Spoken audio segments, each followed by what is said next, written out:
welcome back to the channel. Today we are going to be submitting our holiday cheer dream snap submission.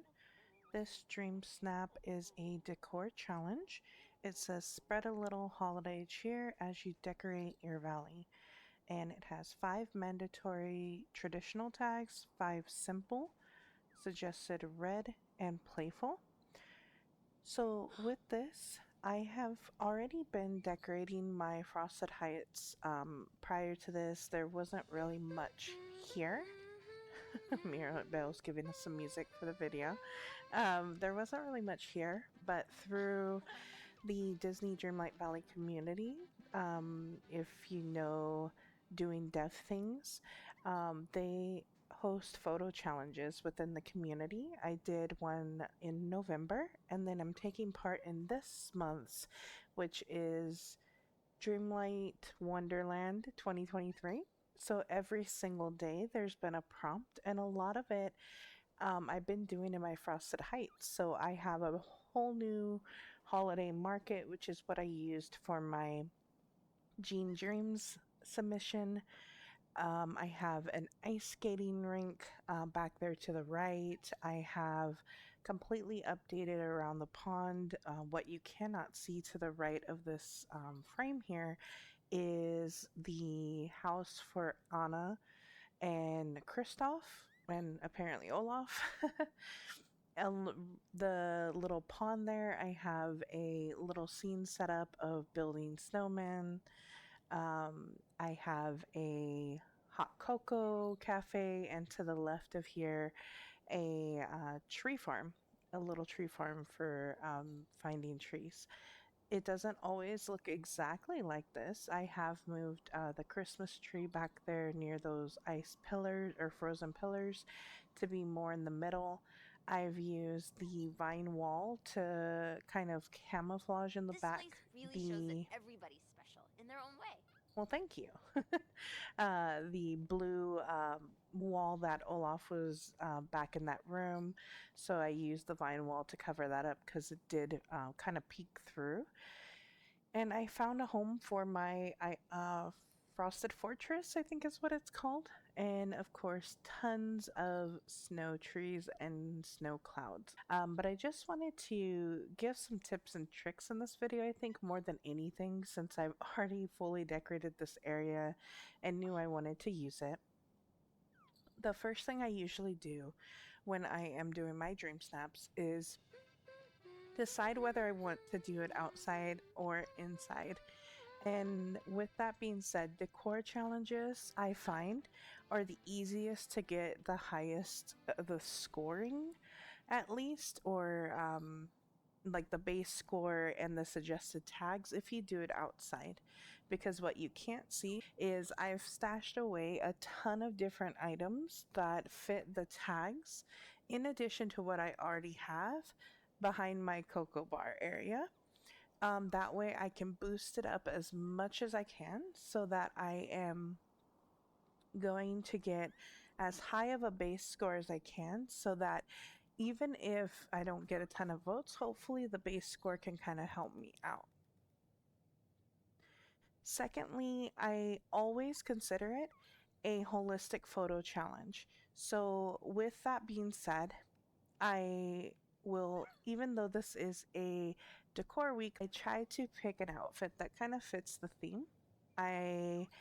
Wherever I decide to do my photo, pick the perfect framing shot. If I am outdoors, in this photo specifically, I'm anchoring my photo on the left to the light pole and on the right to the small ornament, because I want both of those features in my photo, and then I adjust up and down as needed to ensure that the photo is framed nicely.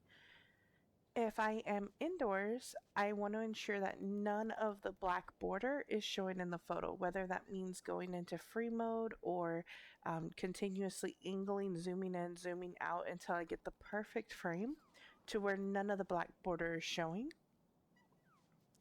And then I decide, do I want to have a villager with me, who it is, what outfit they're going to be wearing. For this one, I'm going with the festive Mickey. And then lighting is key. So by default, if I were to do default lighting, this is what this would look like. Does this look nice? Sure. But my character is really dark and I don't want that for this photo. So this is one that I use a lot. However, in this one, it looks like I kind of have very dark circles around my eyes. This is my favorite one for getting the most crisp background. However, for this specific shot, this specific time of day that I'm going for, it doesn't look the best. This one here is the one that I'm going to go for. It brightens everything up and looks very ethereal. So this is the one I'm going for this week. This one kind of mutes things and makes things look a different color. This one specifically, I feel like my face is not bright enough. This one tends to be too bright. And these other ones just don't really fit the theme that I'm going for this week. So the one that I've decided to go with that I feel like is the brightest and makes everything look the best is this one here. And you can see the difference between just choosing a different filter from what is normally there makes a huge difference in the overall look and feel of the photo. Additionally, if you have animations like I have the clouds, I try to snap the photo when you can see that. Otherwise, it just looks like random clouds in the background.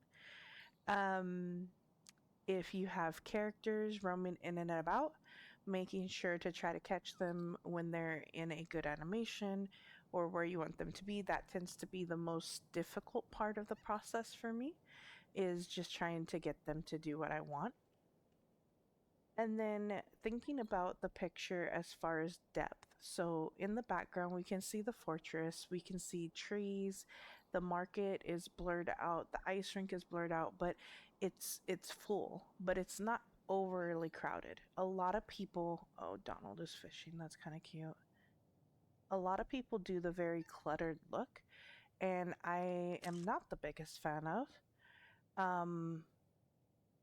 Let me go ahead and submit this one while we're here.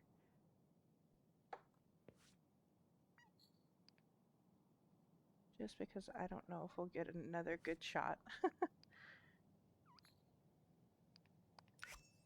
Okay. So a lot of people do the overly crowded look or the yard sale look, although those sometimes do well. I personally like to go for a cleaner but full look where it's not overly crowded. It looks lived in but not just cluttered.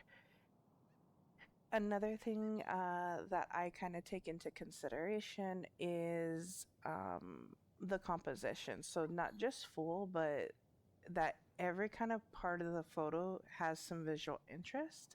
It doesn't need to be over the top, whether it's just a little bit of grass, or in this case, we have the road being the main feature, kind of where I'm standing. But we could add bushes around and different things like that. If I could get a character to stand on my left, that would be amazing. I think that that would add just a little bit more visual interest to the left side of the photo than there currently is now. So those are just some of my tips and tricks. And again, I did, like I say, move the Christmas tree toward the middle of the walkway over there. It's not exactly in the middle. From this angle, it looks like it, but it's actually off-centered. So just kind of keeping in mind that although it may look a little more symmetrical in the middle, what does it look like in the actual photo? And those are kind of my main things that I do when I'm doing my DreamSnap submissions. And we will fast forward here, not fast forward, just cut to my photo I submitted.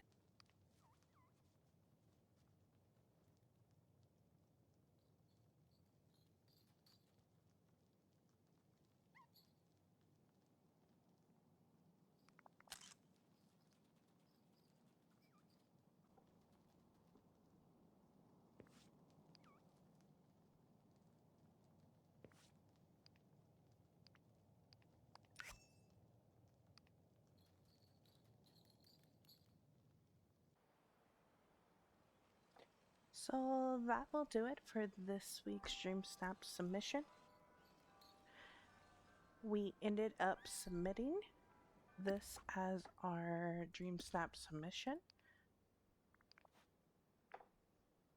We got Maribel in the photo, we got Mickey, our festive fox, and the lighting ended up looking like this. The rain started happening, making this look different.